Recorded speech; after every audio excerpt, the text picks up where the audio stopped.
સરકારી કર્મચારીઓના વિદેશ પ્રવાસે નવી માર્ગદર્શિકા સામાન્ય વહીવટ વિભાગે નવી માર્ગદર્શિકા જાહેર કરી છે। 45 અગાઉ કર્મયોગી પોર્ટલ પર અરજી ફરજિયાત કરવાની રહેશે। સરકારની પૂર્વ મંજૂરી વગરનો પ્રવાસ ગંભીર ગેરવર્તણૂક ગણાશે। વગર મંજૂરીએ વિદેશ પ્રવાસ કરનાર સામે કાર્યવાહી થશે। રજા ઉપરાંત વિદેશ પ્રવાસ માટે પણ અલગ મંજૂરી જરૂરી છે। અરજી મળેના 30 દિવસમાં જ નિર્ણયની જાણ કરવાની રહેશે।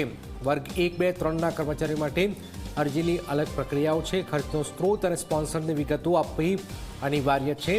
આશ્રિતોની વિગતો અને આતિથ્ય અંગેનો નિયમ લાગુ થશે। ફોજદારી કેસ કે કોર્ટ પ્રતિબંધ હોય તો પ્રવાસ રદ થશે। સુરક્ષાના હિતમાં પ્રવાસ અરજી થઈ શકે છે નામંજૂર। વિદેશ પ્રવાસમાં ધંધા વ્યવસાય કરવાની સખત મનાઈ છે। રજા પૂરી થતાં જ સમયસર ફરજ પર હાજર થવું ફરજિયાત છે।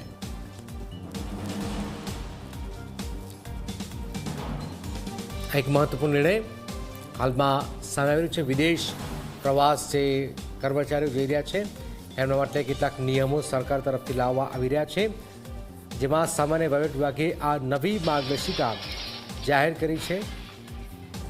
વિદેશ પ્રવાસમાં ધંધા વ્યવસાય કરવાની પણ સખત મનાઈ કરવામાં આવેલી છે। રજા પૂરી થતાં જ સમયસર ફરજ પર હાજર થવું ફરજિયાત છે। વિદેશ પ્રવાસમાં આ બાબત છે। હિતલ અમારી સાથે જોડે। હિતલ, આ શા માટે માર્ગદર્શિકા નવી લાવવાની જરૂર પડી છે? જી ચોક્કસ જનક એવું કહી શકાય કે અનેક અધિકારીઓ અને કર્મચારીઓ કોઈને કીધા વગર કે કોઈની સરકારની પૂર્વ મંજૂરી વગર વિદેશ જતા રહેવાની ઘટનાઓ અનેક સરકારના સામે આવી હતી અને ક્યાંક ને ક્યાંક 6 મહિનાની રજા લઈને ગયા હોય અને પછી પાછા જ ન આવે એ પ્રકારની સ્થિતિનું નિર્માણ થતું હોવાની વિગતો સરકારને મળી હતી। એટલા જ માટે સરકારે આ ગાઈડલાઈન કરી છે।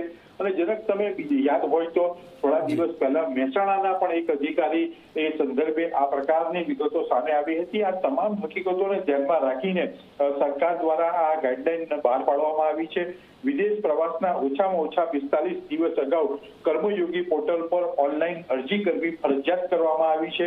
આ ઉપરાંત સરકારે આ ગાઈડલાઈનમાં સ્પષ્ટ કીધું છે કે જો સરકારની પૂર્વ મંજૂરી વિના વિદેશ પ્રવાસ કરવામાં આવશે તો એને ગંભીર ગેરવર્તણૂક ગણાશે। એટલે ક્યાંક ને ક્યાંક જોવા જઈએ તો પૂર્વ મંજૂરી પણ જરૂરી છે। સાથે સાથે જે આવકના સ્ત્રોત છે, કયા ખર્ચના આધારે તેઓ વિદેશ પ્રવાસ કરી રહ્યા છે તેની પણ જાણકારી આપવી પડશે। સાથે બીજું સૌથી વધારે મહત્વનો મુદ્દો એ પણ લીધો છે કે ખાતાકીય તપાસ કે ફોજદારી કેસ ચાલતો હોય તો તેની વિગતો પણ આપવી પડશે।